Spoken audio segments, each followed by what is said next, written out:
Episode 22। Sejal सुबह उठकर नहा धोकर बाहर आती है तो आर्यन को बाहर दीवान पर सोता देख उसे कल रात की सारी बातें याद आ जाती है। आर्यन वहां पर शर्टलेस सोया हुआ था जिसे देख सेजल नजरें झुकाकर किचन में चली जाती है। आर्यन की नींद खुलती है तो उसकी नज़र सीधा किचन में काम कर रही सेजल पर पड़ती है। सेजल ने अभी आटा गूंधा था जो उसके गालों पर लगा आटा खुद बयां कर रहा था। आर्यन एकटक सेजल को मुस्कुराते हुए देखता रहा। सेजल की नज़र किचन से ही आर्यन पर गई तो सेजल ने हिचकिचाते हुए नजरें फेर ली। आर्यन को थोड़ा अजीब लगा जैसे सेजल उसे देख कंफर्टेबल फील ना कर रही। आर्यन चौंकते हुए खुद से, कल तो कह रही थी कि मेरे सामने सेफ फील करती है, फिर अभी क्यों ऐसा लग रहा है जैसे अनकंफर्टेबल हो मेरे सामने।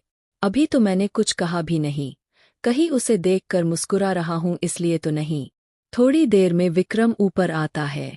आर्यन को यूं सोच में डूबा देख वो सेजल को देख सब समझ जाता है। दीवान पर एक साइड में पड़ी आर्यन की शर्ट को उठाकर आर्यन के सामने रखता है। आर्यन विक्रम को अजीब नजरों से देखता है। विक्रम मुस्कुराते हुए, शर्ट पहन लो, भाभी अपने आप देखेगी आपको, ऐसे बिना शर्ट के तो पूरे दिन भर में भी नहीं देखेगी आपको। तब जाकर आर्यन चौंकते हुए अपने आप को देखता है, ओ तेरी, शर्ट पहनते हुए। तभी मैं सोचूं इसने नजरें क्यों फेर ली। विक्रम मुस्कुराते हुए, अब पता चल गया। आर्यन मुस्कुराते हुए, हाँ विक्रम भाई, आज नया सफर जाना है, कंस्ट्रक्शन का काम चेक करने जाना है आपको। आर्यन, क्यों ऋषभ जाने वाला था ना वहां पा।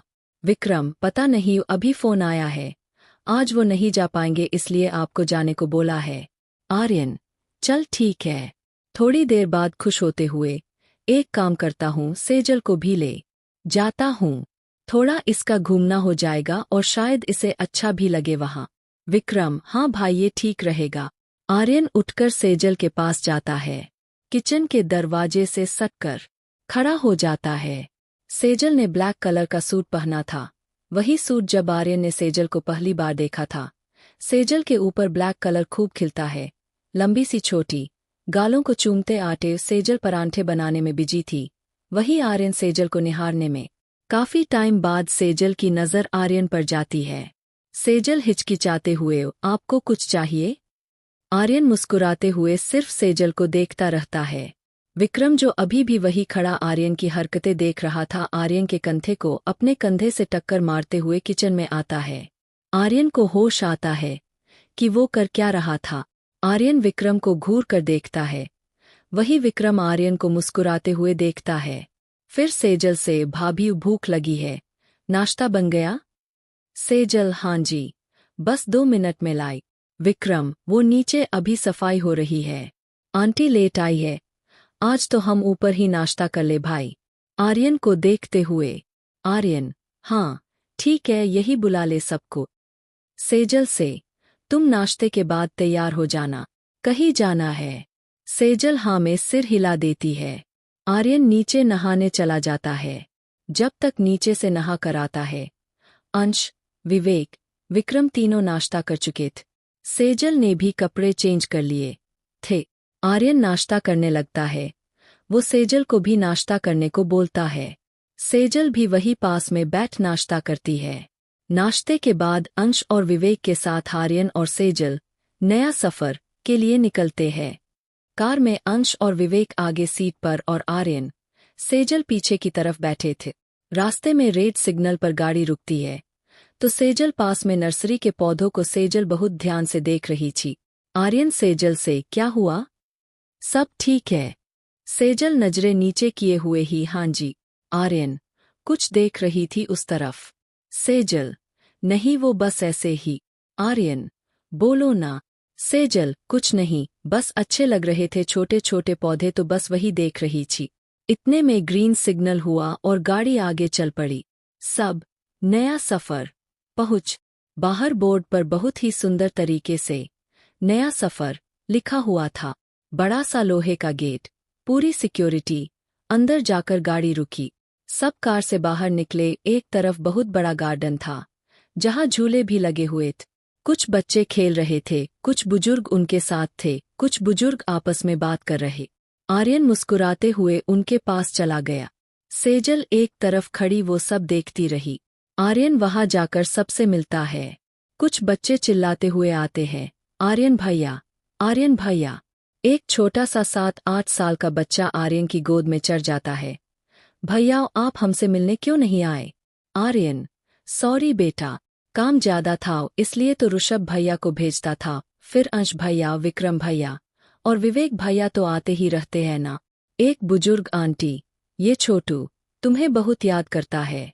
आर्यन, दादी क्या करूं, बस कुछ दिक्कतें थी जिस वजह से नहीं आ पा रहा था। छोटू सेजल की तरफ इशारा करते हुए, भैया वो परी सी लड़की कौन है? बहुत सुंदर है, मेरी गर्लफ्रेंड बनेगी वो। ये सुन वहां सब हंसने लग जाते हैं। आर्यन सेजल को देख मुस्कुराता है। आर्यन वो तो तुम ही पूछ लो, वैसे तुम्हारी भाभी है। बुजुर्ग आंटी ये सुनकर, आर्यन तुमने शादी कर ली? आर्यन जी दादी बस इसलिए नहीं निकल पा रहा था। एक दादाजी तो हमें अपनी बहू से नहीं मिलवाओगे? आर्यन, बिल्कुल दादाजी इसलिए तो लाया हूं इसे। आर्यन सेजल की तरफ देखता है तो सेजल की पीठ आर्यन की तरफ थी। विवेक आर्यन की तरफ देख रहा था। आर्यन ने इशारे से विवेक को बोल सेजल को बुलवाए। विवेक सेजल से, भाभियों आपको भाई बुला रहे हैं। सेजल थोड़ा हिचकिचाते हुए, मुझे क्यों बुला रहे हैं? विवेक मुस्कुराते हुए, भाभियों आपको यहाँ डरने की जरूरत नहीं है, सब अपने ही हैं। सेजल सवालिया नजरों से विवेक को देखती है। विवेक, भाभियों ऋषभ भाई और आर्यन भाई मिलकर ये नया सफर संस्था चलाते हैं। इसमें अनाथ बच्चे और वो बुजुर्ग जिनका कोई नहीं है, वो मिलकर रहते हैं ताकि बुजुर्गों को बच्चों की कमी न खले और बच्चों को दादा दादी, माँ का प्यार मिल सके। इनकी सारी जिम्मेदारी दोनों भाई निभाते हैं। सेजल ये सुन आर्यन की तरफ इज्जत भरी नजरों से देखती है। विवेक, चलिए भाभियों भाई मिलवाना चाहते होंगे सबको आपसे। सेजल हिचकते हुए वहां जाती है। सेजल सब बड़ों के पैर छूकर आशीर्वाद लेती है। छोटू आर्यन की गोद से उत्तर सेजल की गोद में बैठ जाता है। छोटू, हाय प्रिंसेस। सेजल जिसे ऐसे माहौल की आदत नहीं थी, वो बच्चे की बात का भी जवाब देने से डर रही थी। आर्यन ये बात समझ जाता है। तू फ्लर्ट करेगा मेरी बीवी से? छोटू भैया, वो तो इन्हें में नहीं मिला, वरना ये तो आपको घास भी नहीं डालती। क्यों प्रिंसे? ये सुनते ही वहां सबकी हंसी निकल जाती है। सेजल के चेहरे पर भी मुस्कुराहट आ जाती है। आर्यन को ये देख एक सुकून मिलता है। आर्यन मन में, आज पहली बार मुस्कुराई हो, बस अब आंसू नहीं आएंगे इन आंखों में, यही मुस्कुराहट दूंगा तुम्हें। मुस्कुराते हुए तुम सच की परी लगती हो। विवेक आर्यन से, भाई हम काम देख ले। आर्यन खड़ा होते हुए, हाँ चल। सेजल आओ, तुम्हें यहाँ की सारी जगह दिखाता हूँ। सेजल खड़ी हो जाती है। छोटू सेजल का हाथ पकड़, मेरी गर्लफ्रेंड को कहाँ ले जा रहे हो? आर्यन, कब बनी तेरी गर्लफ्रेंड ये?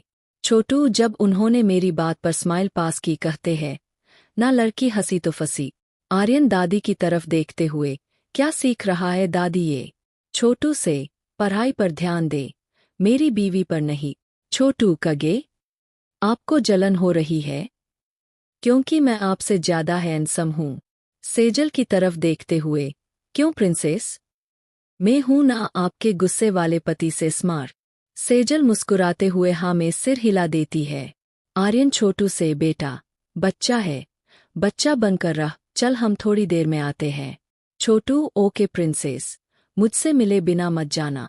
सेजल हाँ में सिर हिला देती है। आर्यन सेजल के साथ अंदर आता है। वहां मैनेजर से मिल, वहां का काम देख सेजल को सारी जगह दिखाकर सबसे मिलवाता है। सब बहुत खुशी से सेजल से मिलते हैं। थोड़ी देर वहां बैठ आर्यन सेजल को लेकर वहां सबसे मिलकर वापस आ जाते हैं। आते वक्त आर्यन एक तरफ कार मोड़ कर रुकवाता है। आर्यन कार से बाहर आकर सेजल को भी बाहर आने को बोलता है। सेजल कार से उतर देखती है तो वो नर्सरी के बाहर खड़े थे। आर्यन सेजल को लेकर अंदर जाता है। सेजल चारों तरफ देखकर बहुत रिलैक्स फील कर रही थी। आर्यन, जो प्लांट पसंद हो वो ले लो, नीचे गार्डन में या छत पर या बालकनी, जहां तुम्हारा मन करे तुम वहां लगा लेना। सेजल चौंकते हुए, कैसे, ये मैं तो बस ऐसे ही देख रही थी। आर्यन, क्यों नहीं ले सकती, तुम्हारी आंखों में चमक दिख रही है, इन पौधों को देख, जो मन हो वो ले लो।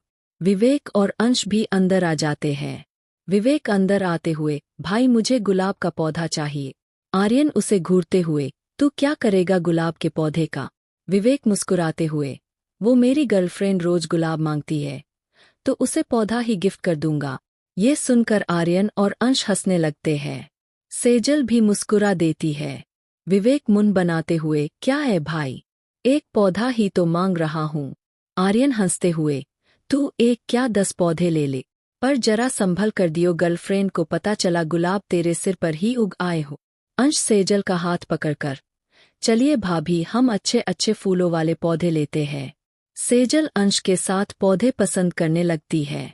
सेजल की आंखें चमक रही थी, बिल्कुल एक छोटे बच्चे की तरह। बहुत सारे पौधे लेकर अंश और विवेक कार में रख देते हैं। नर्सरी से बाहर निकल जैसे ही कार के पास पहुंचे, आर्यन तीनों को घूर कर देख रहा था। सेजल तो नजरें झुकाए खड़ी थी। विवेक बड़ी ही मासूमियत से, क्या हुआ भाई? आर्यन, पूरी कार में तो पौधे रख दिए, अब मैं और सेजल कहाँ बैठे? विवेक और अंश मुस्कुरा देते हैं। अंश भाई, आपके लिए कैब बुक कर दूं? आर्यन कुछ सोचकर, नहीं तुम दोनों जाओ, हम ऑटो से चले जाएंगे, हम थोड़ी शॉपिंग करके घर आएंगे। विक्रम को कार लेकर मार्केट भेज देना। अंश ठीक है भाई, बोलकर विवेक और अंश कार में बैठ घर निकल जाते हैं। आर्यन वहां से मार्केट का ऑटो करता है। थोड़ी देर में मार्केट पहुंच आर्यन सेजल को कपड़ों की दुकान में ले जाता है और सेजल को अपने लिए कपड़े पसंद करने को बोलता है। सेजल अभी तो उस दिन काजल भाभी के साथ लिए थे 3 से 4 जोड़ी नए सूट। आर्यन, घर में पहनने के लिए नाइट वियर सब ले लो गए, तुम अब एक भी पुराना कपड़ा नहीं पहनोगी। इतना तो समझ चुका हूं, वो भी उस लंबी नाक वाली के कपड़े होंगे या उस मोटी के, जो तुम फिटिंग करके पहनती होंगी। सही बोला ना? सेजल नजरें चुराने लगती है। आर्यन, चलो पसंद करो, अगस्टर यहाँ कुछ पसंद ना आए तो दूसरी दुकान से ले लेंगे। सेजल, वो कपड़े अभी ठीक है। आर्यन थोड़ा स्ट्रिक्ट होता हुआ, जितना बोला है उतना करो। सेजल हाँ में सिर हिलाकर अपने लिए कुछ हल्के कपड़े पसंद करती है। आर्यन सेजल को 3-4 दुकानों से कपड़े दिलवाता है। थोड़ी देर बाद विक्रम कार लेकर मार्केट पहुंच जाता है। आर्यन सेजल को लेकर कार की तरफ जाने लगता है। सेजल चलते चलते डरते हुए, आपसे एक बात पूछनी थी। आर्यन सेजल की ओर देखते हुए, पूछो। सेजल, आज दादी से मिलने जा सकती हूँ? आर्यन बेरुखी से, कोई जरूरत नहीं है उस घर में जाने की। सेजल कुछ नहीं बोलती, वो उदासी से चलने लगती है। आर्यन सेजल का चेहरा पढ़ लेता है। आर्यन और सेजल कार में बैठ जाते हैं। आर्यन विक्रम से, दादी से मिलने चल पहले।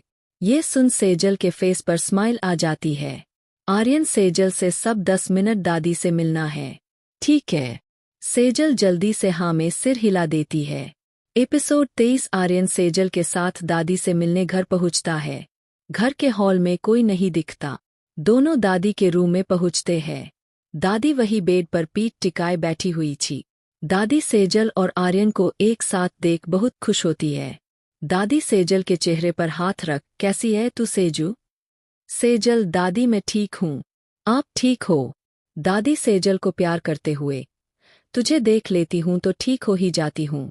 आर्यन, दादी घर के बाराती कहाँ गए? दादी मुस्कुराते हुए, अभी तो हॉल से ही आवाजें आ रही थी, शायद तुम्हारे आने का पता चल गया होगा तो छुप गए होंगे। आर्यन, कब तक छिपे रहेंगे? छोड़ूंगा तो मैं इन्हें है नहीं। दादी मुस्कुराते हुए, वह छोड़ने लायक भी नहीं है बेटा। आर्यन दादी की बात सुनकर मुस्कुरा देता है। थोड़ी देर सेजल दादी से ऐसे ही बात करती है। थोड़ी देर के बाद आर्यन सेजल से चलने को बोलता है। सेजल दादी से मिलकर जाने लगती है। आर्यन, तुम जाकर कार में जाकर विक्रम के साथ बैठो, मुझे दादी से अकेले में बात करनी है। सेजल चौंकते हुए आर्यन को देखती है।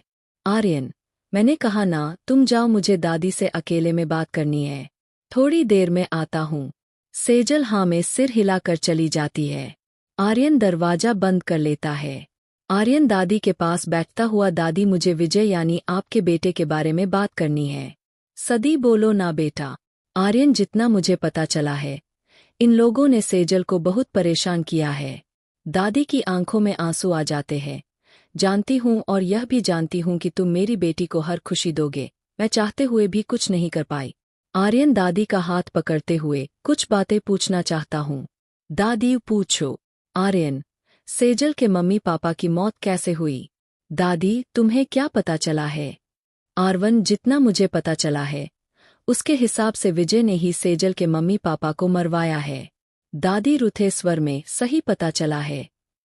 मैंने ही कंप्लेंट करवाई थी, पर कोई सबूत नहीं मिला, इस वजह से इस विजय को छोड़ दिया गया। इसी ने मेरे छोटे बेटे और बहू को मरवाया है। सेजल को भी सिर्फ और सिर्फ वसीयत के लिए जिंदा रखा है। आर्यन, सेजल को यह सब बातें पता है? दादी, नहीं, मैंने उसे कुछ नहीं बताया, ना ही उसे उसकी कुछ वसीयत के बारे में पता है। आर्यन, दादी, ये लोग अब मुझसे नहीं बचेंगे। इन सबको तो मैं खून के आंसू रुलाऊंगा। दादी, मैं तुम्हारे साथ हूँ। इन्हें सजा मिलनी ही चाहिए। इन सब ने बहुत तंग किया है। मेरी बच्ची को इतना डरा डरा कर रखा हुआ है कि मेरी बच्ची मुस्कुराती ही नहीं है। मुझे सेजल के बारे में तुम्हें कुछ बताना भी था। आर्यन उत्सुकता दिखाते हुए, दादी बताइए ना। दादी, बेटा, इन्होंने सेजल को इतना डरा कर रखा हुआ है कि वो जरा सी बात में डर जाती है, और हाँ, रात को भी बहुत जल्दी अकेले में घबरा जाती है। जरा सी बात पर उसके आंसू निकल आते हैं। और आर्यन, क्या दादी? और बोलिए ना। दादी, उस सेजल को बारिश या बिजली कड़कने से बहुत डर लगता है, तो इस वक्त तुम्हें उसका ध्यान देना होगा। आर्यन, डर लगता है मतलब? वह तो नॉर्मल ही किसी किसी को बिजली कड़कने से डर लगता है।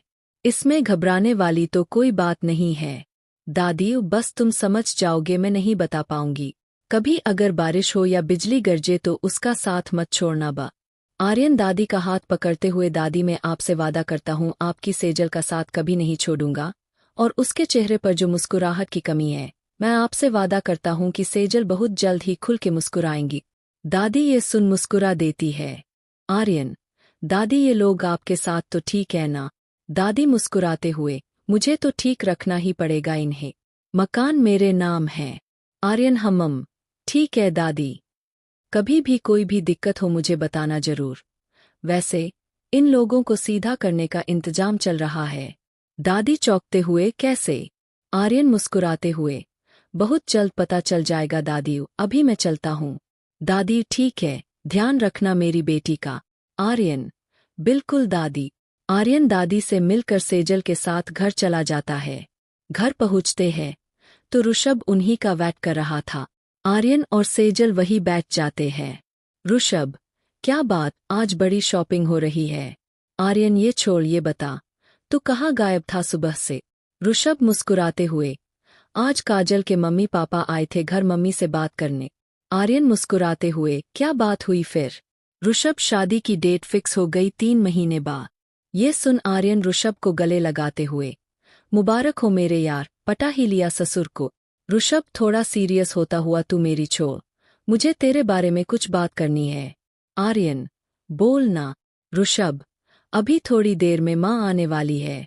आर्यन, तो उसमें इतना सीरियस क्यों है तू? ऋषभ, माँ तुम दोनों की शादी दोबारा करवानी चाहती है धूमधाम से। ऋषभ सेजल और आर्यन की तरफ देखते हुए, आर्यन गुस्से से, दिमाग खराब है तेरा, तूने समझाया नहीं आंटी को, शादी कोई खेल थोड़े ना है। मैंने एक बार गलती की है, बार बार उसी गलती को दोहरा कर सेजल को और सजा नहीं दूंगा, समझा तू? सेजल ये सुन आर्यन की ओर देखती है। ऋषभ, यार माँ को तो ये सब नहीं पता ना, वो चाहती है कि उस वक्त तूने सब जल्दबाजी में किया, अब माँ सारे रीति रिवाज से शादी करवाना चाहती है। वैसे भी कुछ तो सोचना होगा तुम्हें इस रिश्ते के बारे में। सेजल बिना कुछ कहे बस आर्यन और ऋषभ की बातें सुन रही थी। आर्यन बिना सेजल की ओर देखे, मैंने सोच लिया है, ये रिश्ता अभी जैसे चल रहा है वैसे ही रहेगा। सेजल वहाँ खुद को सेफ फील नहीं करती, इसलिए यही रहेंगी, समझा तू? मैंने एक बार गलती की है, इसके साथ जबरदस्ती कर, अब नहीं करूँगा ऐसी कोई भी गलती। अब किसी की भी फीलिंग का या रीति रिवाज का मजाक नहीं बनाऊंगा। ऋषभ भी थोड़ी तेज आवाज में, यार तू प्यार करता था ना इससे, तूने तो पूरी जिंदगी की प्लानिंग कर ली थी ना, अब तो वैसे भी ये तेरी बीवी है, फिर एक बार बार तो का। आर्यन भावनाओं में बहते हुए, प्यार करता था, नहीं करता हूँ और करता रहूंगा, पर बिना सेजल की मर्जी जाने बगैर किसी भी रिश्ते में आगे नहीं बढ़ूंगा। और सेजल अभी किसी भी रिश्ते में आगे बढ़ने के लिए तैयार नहीं है। ऋषभ यार परमा। आर्यन, आंटी को मैं सब कुछ बता दूंगा, बोलकर अंदर रूम में चला जाता है। सेजल जो इतनी देर से सारी बातें चुपचाप खड़ी सुन रही थी, आर्यन की बातें सुन उसकी आंखों में आंसू आ जाते हैं। पहली बार किसी ने उसके बारे में सोचा था। आर्यन ने खुद के बारे में सोचने से पहले उसके बारे में सोचा था। सेजल बिना कुछ कहे ऊपर रूम में चली जाती है। सेजल ऊपर रूम में बैठी वही सब सोचे जा रही थी। थोड़ी देर में ऋषभ की मम्मी आती है। ऋषभ उन्हें ऊपर ही ले जाता है। सेजल उनके लिए चाय नाश्ता बना रही थी। आर्यन और ऋषभ वहां चुप बैठे हुए थे। थोड़ी देर बाद ऋषभ की मम्मी आर्यन से, मुझे कुछ बात करनी थी तुमसे। आर्यन, आंटी मुझे पता है कि क्या बात करनी है, पर मुझे उससे पहले आपको कुछ सच्चाई बतानी है। ऋषभ की मम्मी चौंकते हुए, कैसी सच्चाई? आर्यन, यही कि मैंने सेजल से जबरदस्ती उसकी मर्जी जाने बगैर उससे शादी की थी। ऋषभ की मम्मी चौंकते हुए आर्यन को देखती है, पर सेजल ने तो मना किया था। आर्यन शुरू से लेकर आखिर तक की सारी बात ऋषभ की मम्मी को बता देता है। ऋषभ की मम्मी की आंखों में सेजल के लिए आंसू थे। आर्यन, आंटी जब तक सेजल खुद कुछ नहीं बोलेंगी, मैं इस रिश्ते को अभी यही रोकूंगा। ऋषभ की मम्मी, मुझे अच्छा लगा कि तुझे अपनी गलती का एहसास है और तू उसे दोबारा शादी करके वापस सब कुछ याद नहीं दिलाना चाहता। देख, वैसे तूने कभी सोचा है कि जो हुआ अच्छे के लिए? ऋषभ और आर्यन एक दूसरे को चौंकते हुए देखते हैं। फिर आर्यन ऋषभ की मम्मी को देखते हुए, अच्छे के लिए? मैं कुछ समझा नहीं आंटी। ऋषभ की मम्मी, देख, जब तुझे सेजल की शादी का पता चला तब तो तू शांत बैठ गया था ना। अगर सेजल तेरे ऊपर ये इल्जाम ना लगाती तो क्या करता तू उससे शादी?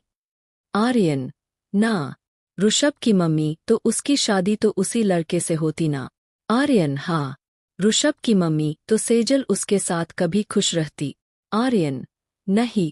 ऋषभ की मम्मी, तो सोच, तू तो जरिया था सेजल को उस नरक से निकालने का। जोड़ी तो बेटा ऊपर भगवान ने पहले ही बना दी है तुम्हारी। बस तरीका ये चुना भगवान ने तुम दोनों को मिलाने का। बस तुम दोनों को वक्त चाहिए। पर एक बार सेजल से बात तो कर। आर्यन, नहीं आंटियों, अभी इस बारे में मैं उससे कोई बात करना नहीं चाहता। ऋषभ की मम्मी कुछ नहीं बोलती।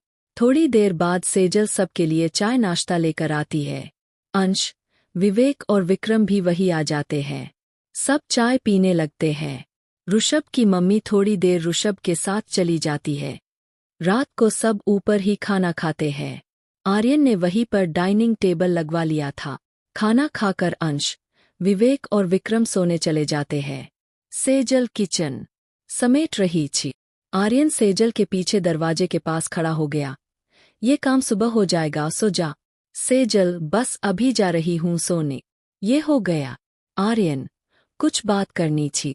सेजल, बोलिए। आर्यन, ये करके बाहर आ जाओ, फिर करता हूँ। सेजल हाँ में सिर हिला देती है। थोड़ी देर बाद सेजल किचन का सारा काम कर बाहर आती है, तो आर्यन हॉल में ही दीवान पर बैठा होता है। सेजल वहीं आकर खड़ी हो जाती है। हाँ जी, बोलिए। आर्यन अपने हाथ के इशारे से सेजल को अपने पास बैठने को बोलता है। सेजल थोड़ा दूर होकर बैठ जाती है। आर्यन, देखो, मुझे पता है तुम शुरू से अकेले रही हो। तुम लड़के से तो छोड़ो, लड़कियों से भी बात नहीं कर पाती और यहाँ तुम्हें सब लड़कों के बीच में रहना पड़ता है। अगर तुम्हें जरा सा भी अनकंफर्टेबल फील होता है यहाँ अंश, विवेक, विक्रम या ऋषभ या मेरे साथ, तो तुम मुझे बता सकती। एक घर और है, वह फिलहाल तो बंद ही पड़ा रहता है। अगर तुम बोलोगी तो वहां सफाई करवा दूंगा, तुम वहां पर आराम से रह सकती। सेजल डसते हुए, अकेले?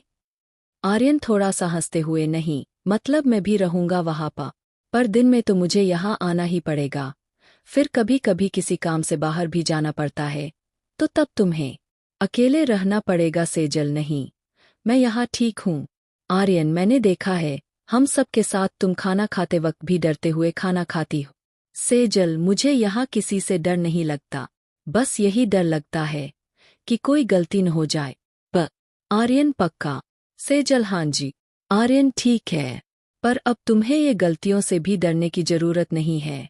गलती सबसे होती है, और तुम जितना डरोगी लोग उतना डराएंगे तुम्हें। समझ गई? सेजल हाँ में सिर हिला देती है। आर्यन, तुम अंदर रूम में सो जा। कोई भी दिक्कत ही मुझे बता देना, मैं ही बाहर सो रहा हूँ।